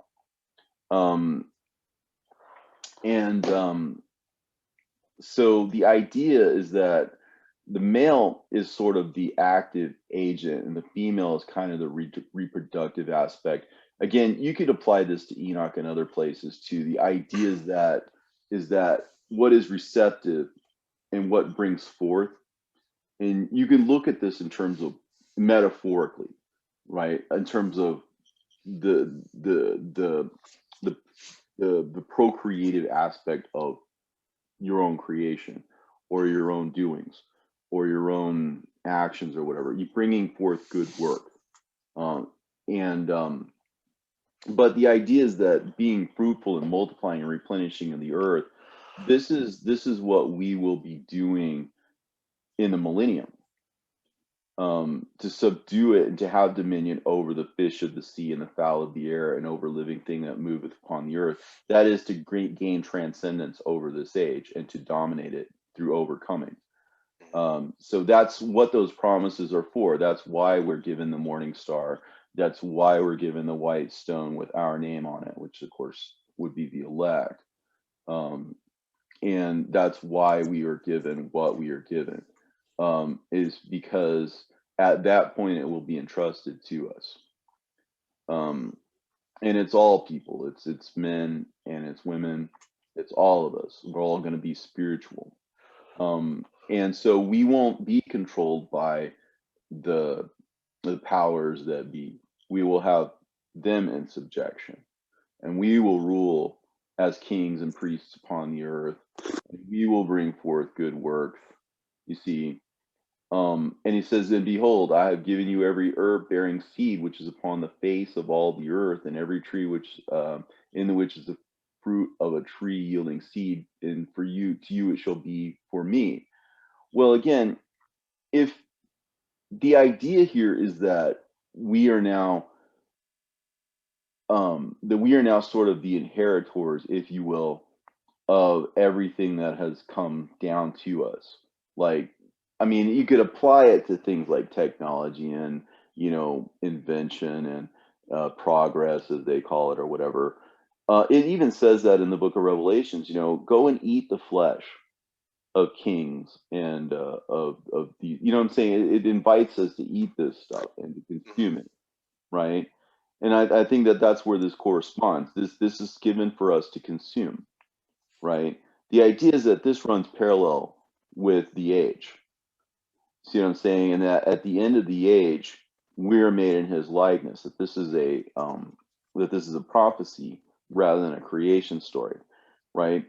And so once we have dominion over everything, and it is now everything has been cleansed for us to eat. In other words, we have access to the truth, and we have access to everything that men have fought for and striven for and everything. And we now have dominion over the governments. And now we have dominion. Again, we have dominion over the religious institutions. It says in the Gospel of Thomas, right? Let him that have power renounce it, right? So the idea is that there is a changing of the guard, and that's what this is. And so now you kind of have almost finality here. And God saw everything that He had made, and behold, it was very good. And the evening and the morning were the sixth day. So again, now it's everything that He had made. So it's all of the above. So once you've gotten to the point where you now have this sixth insight that we are going to be given power over the powers that be, right? Then what happens, right? It says, thus the heavens and the earth were finished, and all the hosts of them. That's everything from the angels on down. And the seventh day, God ended His work which He had made, and He rested on the seventh day from all His work which He had made. So the idea is that at some point, everything will be in place. And like the walls of a temple or something. and there will be those who are within, whose hearts and spirits are knit with his, because we all belong spiritually in the same place, because we share, well, I mean, it all emanates from his throne. We are one with that. Right. Which is insane. I mean, but you know, again, it says those who are without are, you know, the dogs and, you know, the lovers and the makers of lies. You know what I'm saying? And again, that goes back to the blasphemy of the Holy Spirit. See, the truth is, like I make really no distinction between truth and God. Like myself in my own private life, I feel like if the truth is telling me something, that's God telling me something. Right.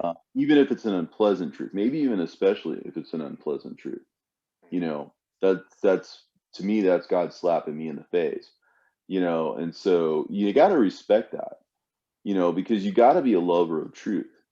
Right. Um, it doesn't say you got to be a saint, man. You just got to be a lover of the truth. Don't stand against it. Don't be a fool, you know, and fight against it. Don't kick against the pricks, right? Right. I mean, he he set all of this stuff in place. So if what I'm saying has any truth to it, you know, it seems to me that it does. I mean, up until this point, um, that he's ended his work and he's at rest or whatever, that he's at rest because we're at rest. You know, whoever comes to, you know, learn the interpretation of these words will not taste of death, right? And then you know, he who seeks will find, and when he finds, he'll be troubled, and when he's troubled, he will reign, right? Again, that's the transformation, right? Right. Because you struggled with this, right? And then the Greek version says, and he when he reigns, then he will rest. So what is okay? So we've moved from reigning, right? Have power over the fish of the sea and the fowls of the air. So we're reigning, right? And Right. then when you rule, then you rest. So that's the seventh day. Hmm. So if you come to understand this and you come to be at rest because you're no longer fighting this, but you're seeing it, you know, now you're fighting over the powers that be, the beasts of the field and the fish of the sea, right? The powers that be, so to speak. Um, there you will be given a mouth and a wisdom that no one will be able to deny or to withstand. You know, Right. and so then at that point, if they fight against us, that would be blasphemy against the Holy Spirit. You know, for them to know the truth and then to try and squelch it and to try and destroy it, you see, um, that there will be those people. I think is what this is presaging. But even like it says in you know, the gospel of truth, right? You know, to do not strengthen um, the things that remain, because that is detestable, Right. you know. And so the to take the side of this world, to take the side of Babylon, to say take the side of the kingdom of darkness. And again, what were some of the things along this way of darkness, along this evil path? Wasn't it like wasn't it like uh, abortion and sodomy and all kinds of I didn't get Right. down Right. all Right. that. But I mean, but Right. Right. there's a nice little list there if you want to go and read it, you know, and it kind of aligns with certain people's views in this world that may be a little controversial, but it's all spelled out. I Barn- mean, says Barnabas 19:5, thou shalt not doubt whether a thing shall be or not be, thou shalt not take the name of the Lord in vain, thou shalt love thy neighbor more than thine own soul, thou shalt not murder a child by abortion, nor again shalt thou kill it when it is born, thou shalt not withhold thy hand from thy son or daughter, but from their youth thou shalt teach them the fear of God. Sorry, go yeah, well, I mean, there you go. I mean, ahead. it reads like today's newspaper. Right, right, Or do they have newspapers anymore? You know what I mean? right. But I mean, anyway, so this is as far as I want to take this particular one, because I No, think I think you got the a good chunk reason, of it. Yeah, that was awesome. the reason why is because it gets retold in a different way, and that's a different animal from this. So I just want to leave it at this for Yeah, it's now. perfect. Yeah. But that being said, that's just the way I see it, because that's the way it unfolds when you do this. Hmm. I'm not trying to force the hand here. Everything's speaking kind of, again, it's there is the surface and there are the depths. You know, um, I'm just trying to show you the little bit of the depths that lie beneath the surface of the water share. Um, and perhaps open a few people's eyes out there and ears and hearts and minds and spirits and stuff, so Right. that they can then do the same thing for others, and Right. we can all get out of here at some point. Right. you know so Well, like you said, once you see it, you see it. But at the same time, it does take a good amount of study to remember these things, because I've I've studied like one of your teachings on James and how to unlock the book of James, and I must have listened to it 50 times, but every time I listen to it, there's more things that are added to what I know, and it's just, you have to be willing to do that. Is give your time to the study of it, because like you said, there's so many things in this world that you can give your time to, but you can't take your focus off the kingdom. So well, it'll hunt you down at some point. I don't if you're in Don't get me wrong, you're not going to escape a little bit of a chastisement, but you can't run from God. You could ask Jonah. you right, know right, but he gave him the business there too, you know what I'm saying? So right. you choose your path, so to speak. But I mean, I think obedience is better, but he did love the prodigal son, so it's hard to say. I Right. mean, love's like that. I can't explain it exactly, but love just loves, and that's it. You Hmm. see, the people who are outside of the kingdom are those whose love lies elsewhere. They love the lie, they make the lie, right? That's Hmm. their love. That's their world. These people, I mean, not to be a downer, but I mean, the things that they do, I mean, go through that list again. What was that? Child murder. I mean, there's the stuff that goes on that's Pretty bad really, word. really dark in this Right. world. Right. There I are know. people who derive what they perceive to be power, Right. and control through acts of unspeakable wickedness. Right. And Um, even and God, and it it's says it in the word. It says it, so sodomy with children and all these other things. an And absolute. Oh yeah, I'm sorry. It's just it's unreal I know what it is. some people are. So when It's you horrible. think about it, think about that. Are you that? I mean, I don't think so. You're seeking the truth or something. You Right. know, something hears this voice. Something somewhere this resonates in you, or you wouldn't be wasting your time. Right. But some people are out there very busy trying to create depth. There's people out there very busy trying to create confusion and sowing discord and Hmm. doing things which are malicious, and all of this stuff is very intentional. Right. I know. It's I'm like they talking like about. it. It's like, it's not just that they do it; they like doing it. It's Well, that there you're going to end up where you started out. right. So let's say it was one of your children, and let's just say, how would you ever give up on one of your kids? I No. mean, ever really give up on them? No. They're in jail, they're back in jail, whatever. If and this is tough for me to say because I'm not in anybody's position, but it's hard for me to imagine really, really, really, really, really, really ever giving up on your child if they're really from you. You know what I'm saying? Right. So I just feel like this is the way this is that God feels the same way. Yeah. you know. But that's good. I mean, the fact that you can be like that, he could be 10,000 times like that. Right. you know the fact that you have any of the virtues that he has at all in any way, shape, form, or fashion, well, he's got that in spades. Whatever Right. you can feel, he can really feel. You know what I'm saying? So I mean, Yeah. I don't want to say humanity, but I guess he put himself in you, so maybe you could understand to some level. There are his and there are those that aren't. I'll put it Mhm. that way. Yeah. But again, a lot of people in this world, I mean, you're trying to save them from the fire. And Jude, again, is very adamant about that too. He's like, listen, some people, and he's speaking about the garment.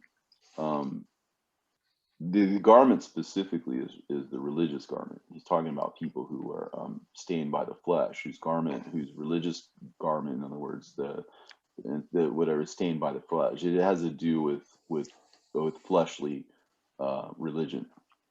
And that you save them from the fire, that is to say, the destruction, because you don't know which ones of these people are going to be saved and not. I mean, look at Mhm. Paul. You don't know. I mean, I would have looked at Paul and said, no way, no way, there's no way. This guy's the last, right? Yeah. But that's not how Stephen looked at him, Right. And so when you say love your neighbor more than yourself, well, there's an example. I mean, can you imagine somebody's killing you and you really, really mean it? Like, I mean, he's saying he's looking into heaven and he's actually saying, hey, listen, I can see him at the right hand of the Father. I can see that. You see me and I see that, right? Right. And then this guy's like, yeah, yeah, die. Yeah, bring me his clothes. Let me see those. Right. Right? Right. Right. Right? No, I'm going to play it out in your mind. Think about it. Yeah. Oh, Right? nice. And That's then sick. he's like, forgive him. And what's he going to do? You got this guy saying, is he Stephen going to do better than he? You know what I'm saying? No. Wow. Right. You know what I'm saying? So this is, I mean, just see the point. The point was Stephen's love and his intercession was stronger than Paul's hate and his destruction. Right. So we can do anything. The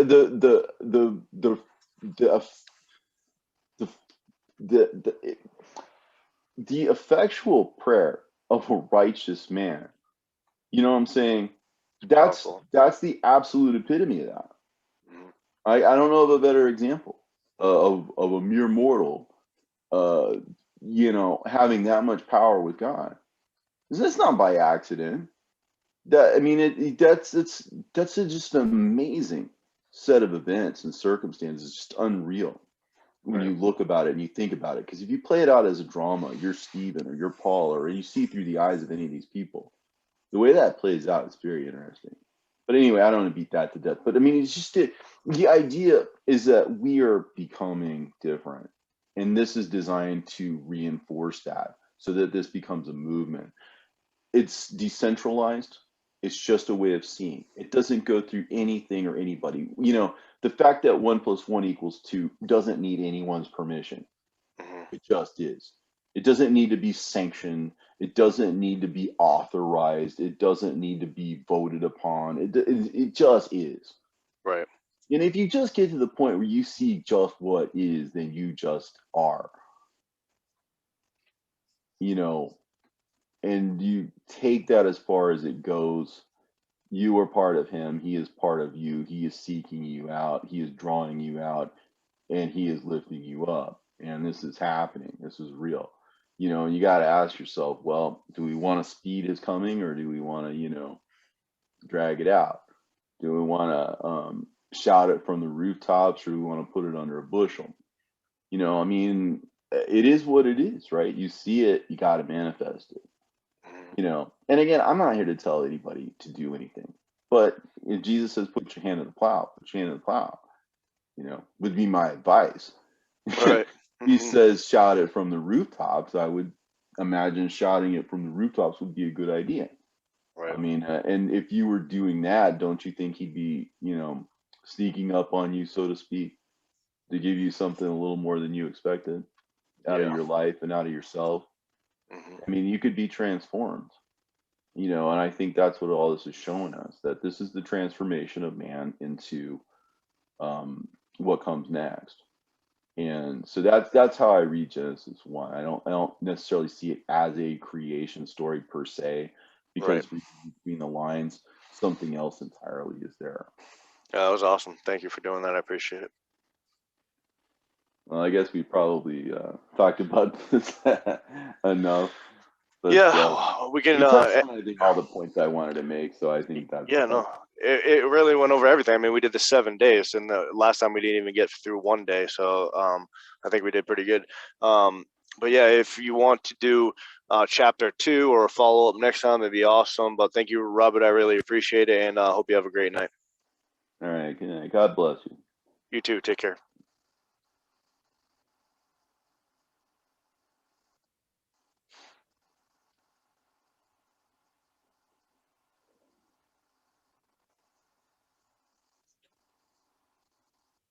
Still there?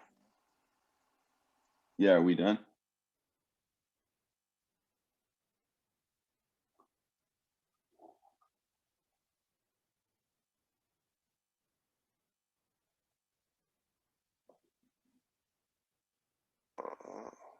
Hello? Yeah, it says it's recording. Are we done or are we recording?